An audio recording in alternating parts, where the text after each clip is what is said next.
Kinulong na si Kazuma at makikita ang labis niyang pagkalungkot habang nasabi na lang niyang gusto na niyang bumalik sa Japan. Naging suspect siya sa nangyaring pagsabog sa mansyon ng isang lord. Ayon sa babaeng prosecutor, sa kanya raw nanggaling ang utos na i-teleport ang Coronatite na malapit ng sumabog. Kahit walang nasawi, may tanong pa rin kung isa ba siyang terorista o alagad ng Demon King. Agad siyang pinagtanggol ni Megumin na ikinatuwa ni Kazuma. Pero nang sabihin ni Megumin na ang tanging krimen ni Kazuma ay parang sexual harassment lang, biglang nagbago ang itsura ni Kazuma. Sinubukan din siyang ipagtanggol ni Darkness kahit sinabi nitong madalas daw siyang titigan ni Kazuma sa mansion na parang mabangis na hayop at parang lagi raw siyang kawawa dahil hindi ito tumatabi sa kanya sa pagtulog. Nauutal na itinanggi ni Kazuma ang mga paratang pero sinumbatan siya ni Darkness tungkol sa mga ginawa nito nung naliligo sila. Ipinaliwanag ni Kazuma na nasa ilalim siya noon ng kontrol ng succubus at doon nakumpirma ni Darkness na naaalala niya pala ang lahat. Sinubukan din siyang ipagtanggol ng ibang guild members, sumisigaw ng freedom na parang nagwewelga. Pero nang sabihin ng prosecutor na hindi lang si Kazuma ang pwedeng makasuhan, biglang napatigil ang lahat. Agad lumayo sina Megumin at Aqua sa tabi ni Kazuma. Naalala pa ni Aqua na parang sinabi ni Kazuma na aakuin niya ang responsibilidad kung may mangyaring masama. Si Megumin naman ay nagpalusot, sinabing kung nandoon lang daw siya ay pipigilan niya si Kazuma.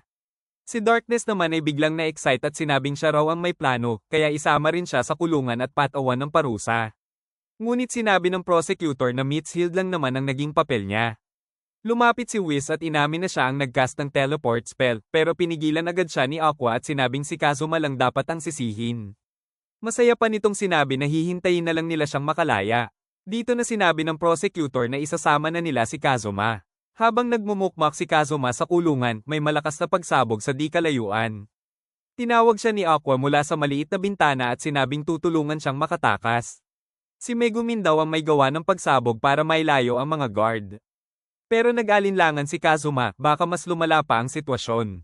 Binigyan siya ni Aqua ng wire para mabuksan ang pinto, pero nang subukan niya, nakita niyang combination lock pala iyon, kaya itinapon na lang niya ang wire. May isa na namang pagsabog, at bumalik si Aqua. Nang malaman ng problema, nagdala sila ng lag-ari. Tinanong ni Kazuma kung paano niya maaabot ang bintana at sinabi ni Aqua na may dala siyang kahon. Pero nang ibigay niya ito sa harap ng guards, hindi sila naniwala. Tinapon na lang ulit ni Kazuma ang lag-ari at natulog.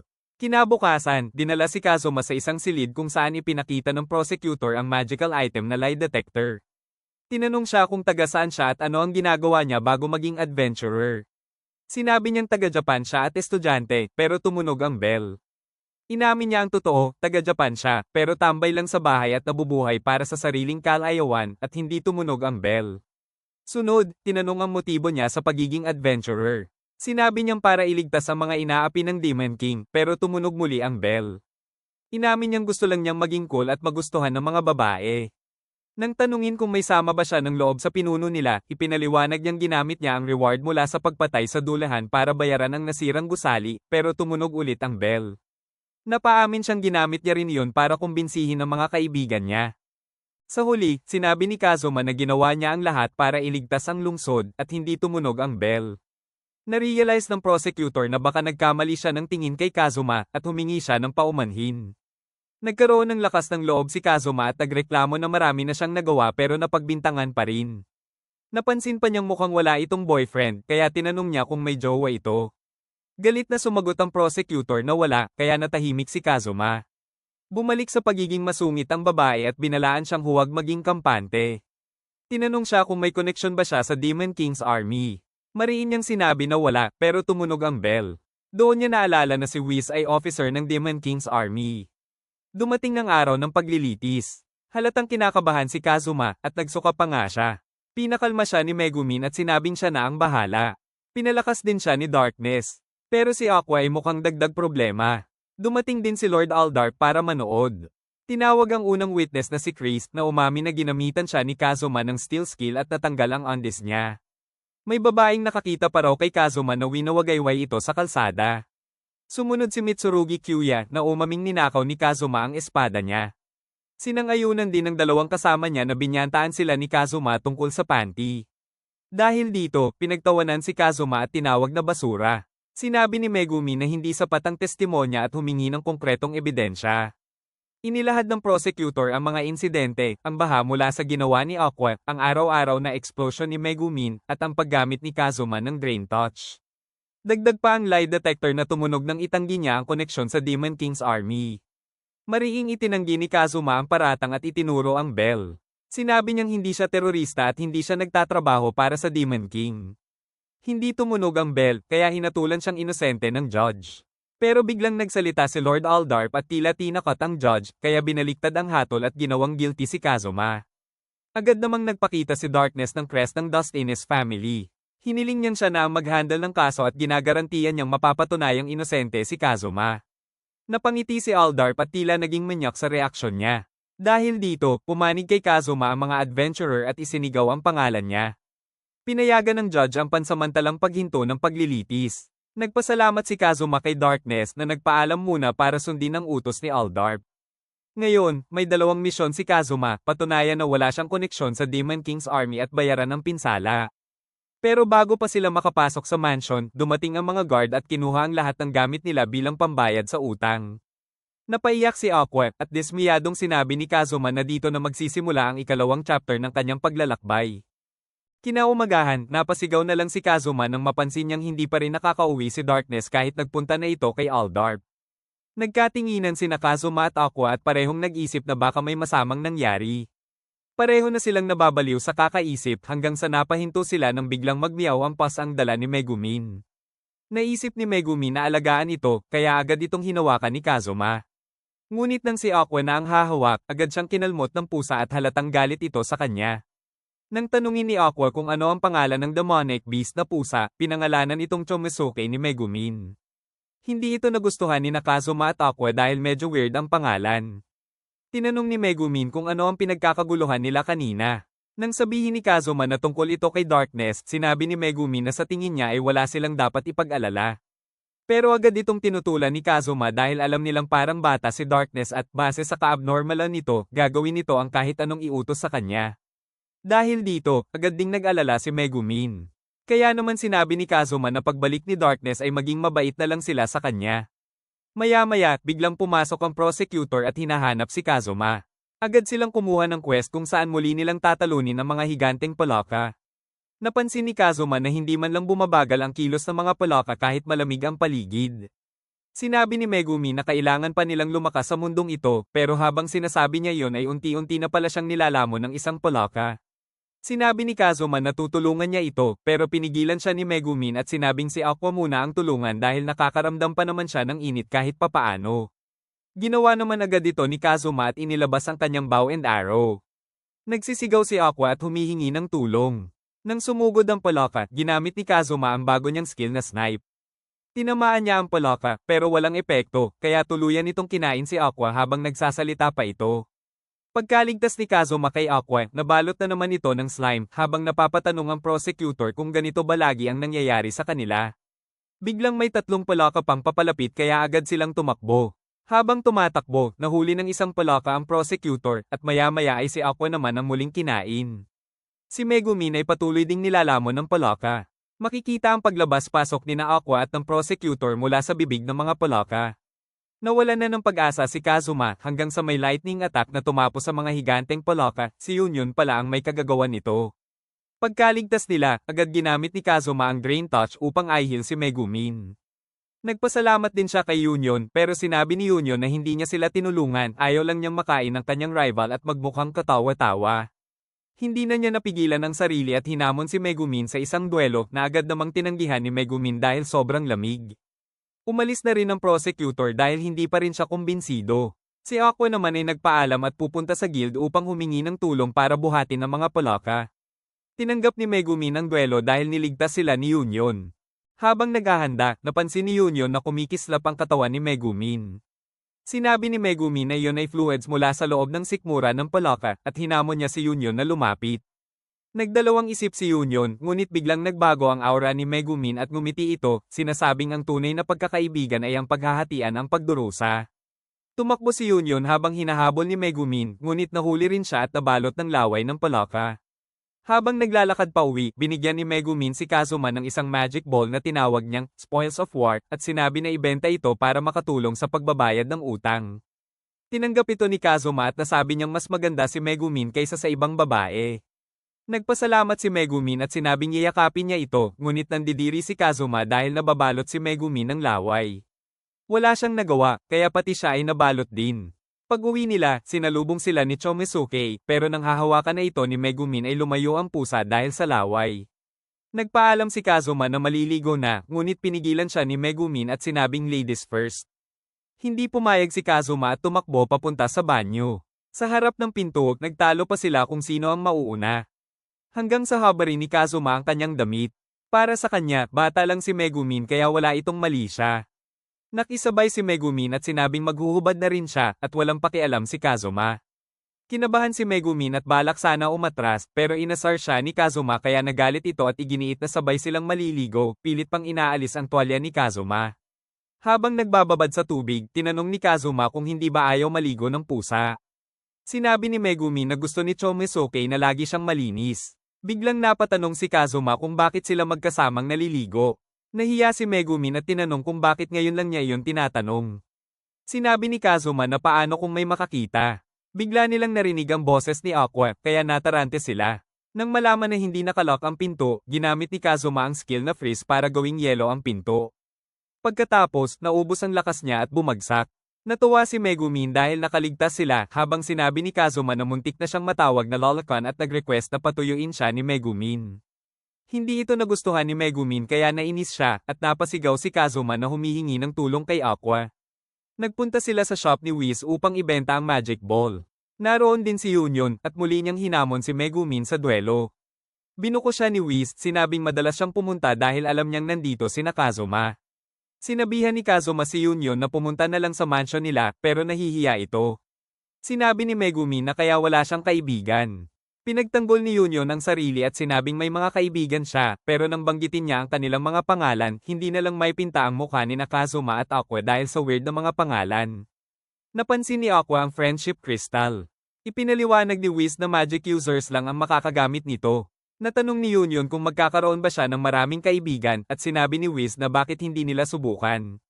Ginamit ito ni Megumin at Union at lumabas ang maraming senaryo mula sa kanilang nakaraan, pagkuha ni Megumin ng tinapay, pag-celebrate ni Union ng birthday mag-isa, pagnanakaw ni Megumin ng gulay para makain nila, at paglalaro ni Union ng chess mag-isa. Nasabi ni Kazuma na kahit masamang gawain ay ginawa ni Megumin para sa kaibigan. Napasigaw ang dalawa, inakalang magkakaroon sila ng kaibigan. Ngunit ipinaliwanag ni Whis na pinapalalim ng crystal ang damdamin ng pagkakaibigan sa pamamagitan ng pagbubunyag ng nakakahiya nilang karanasan. Dahil dito, agad sinira ni Megumin ang crystal at bumalik sa normal ang lahat.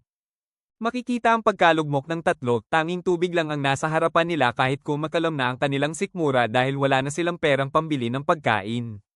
Sinabi ni Kazuma na bukas ay pupunta sila sa dungeon. Nagtalo pa ang dalawa dahil ayaw pumunta ni Megumin at sinabi niyang wala rin siyang magagawa sa loob ng dungeon. Kaya pinaalala ni Kazuma ang sinabi nito noon na gagawin niya ang lahat makasali lang sa party nila, kaya natahimik na lang si Megumin. Natanong ni Aqua kung pwede bang hintayin na lang nila si Darkness.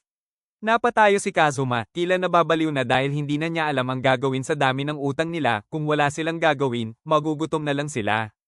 Ipinakita niya ang quest na may title na For Beginners, Killy's Dungeon. Nang makita ito, nasabi nilang parang nagawa na ito ng iba. Lumapit ang receptionist at sinabing nitong nakaraang araw lang ay may aksidenteng natuklas ang bagong daanan. Kaya nasabi ni Megumi na baka may treasure pang naiwan sa mga unexplored areas na sinang-ayunan ni Kazuma at ng receptionist. Habang naghahanda si Kazuma ng mga gagamitin sa dungeon, sinabi ni Megumi na dahil malayo sila sa lungsod ay maaari niyang pasabugin ang kahit ano roon. Agad siyang sinabihan ni Kazuma na huwag gawin iyon dahil pupunta sila sa underground. Sinabi rin ni Kazuma na siya muna ang papasok at maghintay muna sila. Habang naglalakad pababa sa madilim na dungeon, ipinaliwanag ni Kazuma na naghanda siya at may thief skills siyang enemy detection at lurk, kaya maiiwasan niya ang mga kalaban habang nag-e-explore. May bago rin siyang skill na foresight na nagpapalino ng paningin niya sa dilim. Biglang nagtanong si Aqua kung totoo bang nakakakita siya. Naiinis na sumagot si Kazuma ng oo at tinanong kung nakikinig ba ito kanina. Kampanteng sinabi ni Aqua kung sino ba sa tingin niya siya, kaya sinagot siya ni Kazuma na isa siyang goddess ng pagkakautang. Nainis si Aqua at mariing sinabi na siya ang goddess ng tubig at kahit hindi niya alam ang lahat, madali lang para sa kanya ang kaunting kadiliman. Pinuntahan pa ni Aqua ang isang treasure chest at sinuri kung may laman. Sinabi niya na sa mga dungeon na ganito ay maraming undead monsters at hindi uubra ang lurk ni Kazuma sa mga iyon. Kaya proud niyang sinabi na sasamahan niya si Kazuma. Base sa mapa, narating nila ang lokasyon. Nang ibaon ni Kazuma ang cube na bato, nagbukas ang pader na parang pinto, at sa likod nito ay isang hindi pa na-explore na daan. Habang bumababa sila sa hagdan, nakakaramdam na sila ng takot at nag-asaran pa sa kabila ng nakakakilabot na lugar. Maya-maya, napatigil si Kazuma dahil may naramdaman siyang paparating na kalaban. Nagbigay siya ng signal kay Aqua, pero akala nito ay naglalaro lang siya. Napasigaw si Kazuma at sinabing may paparating na kalaban at tumakbo na sila. Lumitaw ang isang halimaw na mabilis na papunta sa kanila. Mabuti na lang at napatay ito ni Kazuma. Tinanong niya kung anong klaseng halimaw yon at sinabi ni Aqua na isa itong low-level demon na tinatawag na gremlin. Natanong ni Kazuma kung totoo ngang nakakakita siya sa dilim at sinagot ni Aqua na oo, parang may liwanag ng araw. Nagpatuloy sila hanggang makarating sa isang silid at naglagay ng palatandaan sa pader habang nag-e-explore. Binuksan nila ang ilang cabinet ngunit walang laman. Maya-maya, nakita ni Aqua ang isang treasure chest sa sulok. Lalapitan na sana niya ito pero pinigilan siya ni Kazuma dahil mukhang trap. Pinakiramdaman niya ito at base sa enemy detection, tama ang hinala niya. Nagbato siya ng bato malapit dito at biglang lumabas ang matutulis na ngipin, isang mimic pala ito. Naalala ni Aqua ang babala na maraming patibong sa dungeon. Habang nagpapatuloy, patuloy na pinipurify ni Aqua ang mga undead. Napatingin si Kazuma sa kanya at nasabing mukha na talaga itong goddess na hindi mo ikahihiya. Ilang undead pa ang lumapit ngunit mabilis na na-purify ni Aqua at gumamit pa ito ng God Blow. Nagpasalamat si Kazuma dahil kung wala si Aqua ay baka ano na ang nangyari sa kanya. Taas nung sinabi ni Aqua na purihin na siya. Habang nag-uusap sila, may naramdaman si Aqua na kakaiba at sinabi niyang may naamoy pa siyang undead. Sinundan niya ang amoy hanggang sa mapasandal siya sa pader at bumukas ito. Isang nilalang ang nagsalita at nagpakilalang si Kill, ang gumawa ng dungeon at isang evil wizard na dumukot sa anak ng Maharlika. Ipinakita ang kanyang nakaraan, hiniling niyang huwag nang magdusa ang kanyang minamahal, ngunit hindi pumayag ang hari dahil kasal na ang anak nito. Kaya tinakas ni Kill ang babae. Sinabi pa niya na tinanggap agad ng babae ang kanyang proposal, ngunit habang tumatakas sila para magpakasal, naharap sila sa buong kaharian. Ipinakita niya ang babaeng nakahiga sa tabi niya at humingi ng pabor na i-purify siya dahil naramdaman niyang may sapat na lakas si Aqua. Napansin ni Kazuma ang kabutihan ni Kill, iniwan nito ang pagiging tao at naging leech para protektahan ang minamahal. Naghanda si Aqua at binigkas ang panalangin, sinasabing sa muling paggising ay makikita niya ang goddess na si Ares. Pagkatapos, nagpasalamat si Kill at naglaho silang mag-asawa. Bitbit nila ang treasure na iniwan ni Kill. Habang naglalakad, naalala ni Kazuma na sinabi ni Kill na nagising siya dahil sa malakas na holy magic. Nagtanong si Kazuma kung hindi ba yon dahil kay Aqua. Nauutal na sinabi ni Aqua na baka hindi naman. Alam na ni Kazuma ang katotohanan, kaya lumayo siya. Naalala rin niya na noong laban nila ang dulehan, siya lang ang hinahabol ng minions. Nakaramdam si Aqua at kumapit kay Kazuma, nakiusap na huwag siyang iwan. Maya-maya, nakarinig sila ng nakakakilabot na ingay, napakaraming halimaw ang paparating. Ginamit ni Kazuma ang lurk habang nagpapanik si Aqua at paulit-ulit na nakiusap na gamitin din iyon sa kanya. Paglabas nila, tinanong ni Megumin kung anong nangyari dahil umiiyak si Aqua. Nag-away ang dalawa dahil kasalanan ni Aqua kung bakit lumalapit ang mga undead. Sa kabila nito, natapos nila ang quest. Kinagabihan, makikita ang tuwa nila dahil may makakain na sila. Sinabi ni Aqua na paghatian na nila ang nakuha, pero sinabi ni Kazuma na mapupunta ito sa utang. Napuno ng saya ang gabi at nag-inuman sila dahil nanlibre si Kazuma. Sinabihan siya ng isang adventurer na gamitin ang skill niyang iyon. Inihanda niya ang kamay habang sumisigaw ang mga tao ng skill. Nang gamitin niya ito, sakto namang pumasok si Chris, kaya panso na naman ito ang nakuha niya. Naghiyawan ng mga manyak habang napasigaw si Chris at winawagayway ni Kazuma ang panso nito.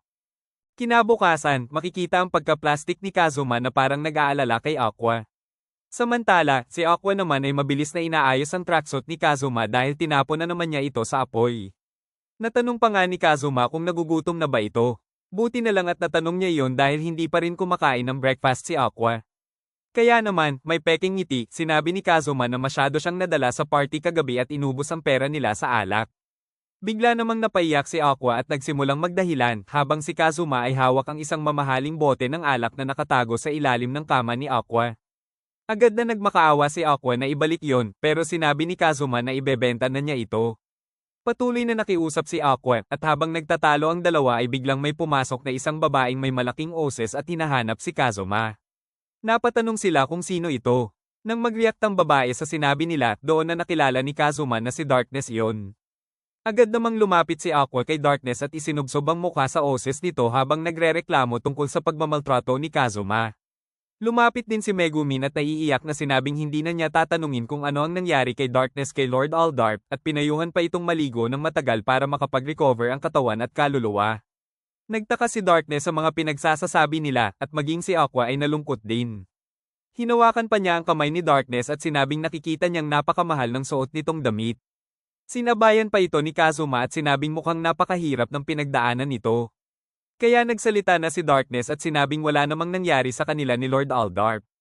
Pero nilapitan pa rin siya ni Kazuma at nakangiting sinabing maligo na ito at ilabas ang sama ng loob. Doon na inilabas ni Darkness ang isang larawan. Nang makita ni Kazuma na gwapo ang lalaki sa larawan, agad niya itong pinunit. Habang dinidikit ni Aqua ang larawan gamit ang kanin, sinabi ni Darkness na anak iyon ni Lord Aldarp. Bilang kapalit ng ginawa nila kay Kazuma noon, nagdemand ang pamilya ni Aldarp na magpakasal si Darkness sa anak nito. Kaya natagalan siyang bumalik dahil sinusubukan niyang hadlangan ng kasal. Dahil mataas din ang tingin ng ama ni Darkness sa anak ni Aldarp, gusto nitong matuloy ang kasal. Kaya nakikiusap si Darkness kina Kazuma na samahan siya at kumbinsihin ang kanyang ama. Binigay ni Aqua ang larawan kay Kazuma. Habang tinitingnan niya ito, napaisip siya na kung ikakasal si Darkness, mawawalan sila ng Crusader sa party. Kaya habang iniisip yon, tuluyan na naman niyang sinira ang larawan. Nagrereklamo sina Darkness at Megumin kung bakit parang napagdesisyonan ni Kazuma na magpakasal na lang ito. Ipinaliwanag ni Kazuma na tanggapin muna ang arrangement bago sirain para hindi madamay ang pangalan ng pamilya. Natuwa si Darkness sa plano at sinabing gawin na nila yon. Maya-maya, dumating ang prosecutor at tinawag si Kazuma. Sinabi nitong may mga halimaw na nakapalibot sa lungsod at tinanong kung may alam siya. Inaya rin siyang sumama, pero nagsalita si Megumin at sinabing tatanggihan nila dahil may pinagdadaanan si Darkness. Dahil dito, may naisip na naman si Kazuma. Sinabi niyang siya at si Aqua ay tutulong kay Darkness pero kung sasama pa si Megumin ay wala naman itong maitutulong. Kaya seryoso niyang sinabi kay Megumin na samahan ng prosecutor. Dahil maraming halimaw, swak yon sa explosion magic ni Megumin. Sa mukhang hindi mo malaman kung seryoso, sinabi niyang si Megumin lang ang may kakayahang gawin yon. Tila naniwala si Megumin kaya pumayag na ito. Hindi makapaniwala ang ama ni Darkness nang pumayag itong dumalo sa meeting. Natatawa naman sina Aqua at Kazuma nang tawagin si Darkness sa pangalang Lalatina. Tinanong ng ama ni Darkness kung sino ang kasama nito at sinabi ni Darkness na kaibigan niya ang mga ito at sasamahan siya bilang temporary servants. Nang magpalit ng damit sina Kazuma at Aqua, nag-asara na naman sila. Sinabi ni Kazuma na mukhang totoong servant si Aqua sa suot nito. Sa isip ni Kazuma, kung magiging maayos ang lahat, baka bigyan siya ng reward ng ama ni Darkness kaya hindi maitago ang ngiti. Habang naghihintay, sinabi ni Darkness na pumayag lang siyang makipagkita, hindi magpakasal. Bigla itong tumawa na parang baliw at sinabing sisirain niya ang meeting. Pinagsabihan siya ni Kazuma na huwag maging bastos dahil magbibigay iyon ng bad impression. Kumikislap pa ang mukha ni Kazuma nang sabihing kaligayahan lang ni Darkness ang gusto niya. Pagdating ni Walter, sinalubong siya ni Darkness pero pinatid ni Kazuma. Ipinaliwanag ni Kazuma na huwag dungisan ang pangalan ng pamilya. Ikinwento ni Darkness na hindi niya type si Walter dahil desente ito, kalmado, masipag, at naging knight sa murang edad. Inamin pa niyang ang gusto niya ay katulad ni Kazuma, yung titig na parang dinidilaan ng buong katawan. Nagulat si Kazuma at itinanggi yon. Nagpatuloy si Darkness sa paglalarawan kay Kazuma hanggang mapang-angga na lang sina Kazuma at Aqua. Sa isang silid, nagpakilala sila ng formal. Nang magsimula na naman magsalita ng kakaiba si Darkness, ginamitan siya ni Kazuma ng free skill at binigyan ng warning. Para kay Darkness, reward pa yon. Natawa ang ama ni Darkness at pinapante sila sa garden. Tinanong ni Walter ang hilig ni Darkness. Nang sabihin nitong nag-e-enjoy siya sa goblin hunting, siniko siya ni Kazuma. Napansin nito ni Walter at sinabing mukhang close sila. Sinabi pa ni Darkness na sabay silang kumakain, naliligo, at natutulog. Habang tumitindi ang pagiging abnormal ni Darkness, napatanong si Kazuma kung saan ang hangganan ng hiya nito. Bigla namang pinunit ni Darkness ang damit niya para ipakita ang legs at hinamon si Walter sa training hall. Tinangka siyang pigilan ni Kazuma pero napatigil ng mapatingin sa legs. Sinabi ni Darkness kay Walter na matuto itong tumingin ng may libog tulad ni Kazuma. Mahinahon namang tumanggi si Walter na lumaban sa babae. Inamin din niyang balak niyang tanggihan ang kasal pero nagbago ang isip nang makilala si Darkness. Nagsimula siyang magkaroon ng interest dito. Hindi makapaniwala si Walter dahil hindi pa rin nagpapaawat si Darkness kahit hingal na ito at para sa kanya ay nagsisimula pa lang sila. Ayon nga kay Kazuma, hanggang ngayon ay hindi pa rin nakakatama si Darkness. Binitawan na ni Walter ang kanyang armas at sumuko. Kahit na mas marami siyang kaalaman sa pakikipaglaban, wala pa ring makakatalo sa lakas ng kalooban ni Darkness kaya sinabi niyang hindi na niya kayang atakehin ito. Kaya naman tinawag ni Darkness si Kazuma para siya naman ang makipaglaban na sinang-ayunan din ni Walter dahil gusto rin niya itong makita. Tinanggap naman ni Kazuma ang hamon dahil mukhang hindi na rin matutuloy ang kasalan. Makikita ang pagkasabik ni Darkness dahil matagal na rin niyang gustong makalaban si Kazuma. Agad niyang pinaliguan ni Kazuma ng tubig si Darkness na ikinagulat ni Walter dahil hindi niya inaasahan na pwede palang gumamit ng magic sa isang duel na gamit ang espada. Dahil sa pagkabasa ni Darkness, lumabas na naman ang pagiging manyak ni Kazuma. Sunod, ginamit naman ni Kazuma ang kanyang freeze skill. Habang tinatanggap ito ni Darkness, hindi mo malaman kung nasasaktan ba ito o nasasarapan. Pero ang totoo, gustong-gusto pala ni Darkness ang ganitong sitwasyon kaya mabilis niyang nilapitan si Kazuma. Nagkahawakan sila ng kamay, tila ba sinusubukan kung sino ang mas matibay. Dahil dito, ginamit ni Kazuma ang kanyang Drain Touch pero hindi nagpatalo si Darkness at sinabing bago pa siya tuluyang mawala ng lakas ay babaliin muna niya ang mga kamay ni Kazuma. Habang nangyayari ito, may naisip si Kazuma kung sino ang matatalo sa kanila ay gagawin ang anumang iutos ng mananalo. Agad itong sinang-ayunan ni Darkness. Natuwa si Kazuma at sinabing kapag nanalo siya ay sisiguraduhin niyang magmamakaawa at iiyak si Darkness sa kanya. Dahil dito, nagsimulang magtaka si Darkness kung ano ang gagawin ni Kazuma at makikita na unti-unti na itong natatalo. Pero para kay Kazuma, sinasadya ni Darkness na magpatalo. Maya-maya, napagtanto ni Darkness ang posibleng plano ni Kazuma at biglang napatanong kung ano ang balak nitong gawin sa tubig na ipinampaligo sa kanya.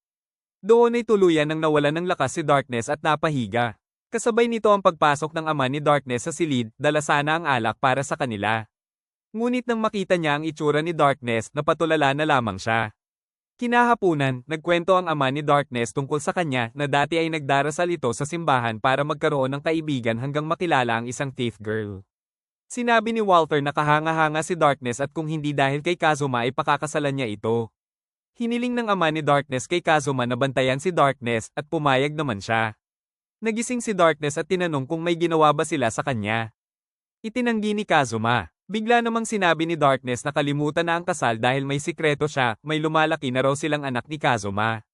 Nagulat si Kazuma at sinabing virgin siya. Natuwa si Walter at sinabing tatanggihan na niya ang kasal. Naiyak ang ama ni Darkness sa balitang magkakaapo. Maging si Aqua ay hindi makapaniwala. Maya-maya, biglang dumating ang prosecutor at hinahanap si Kazuma.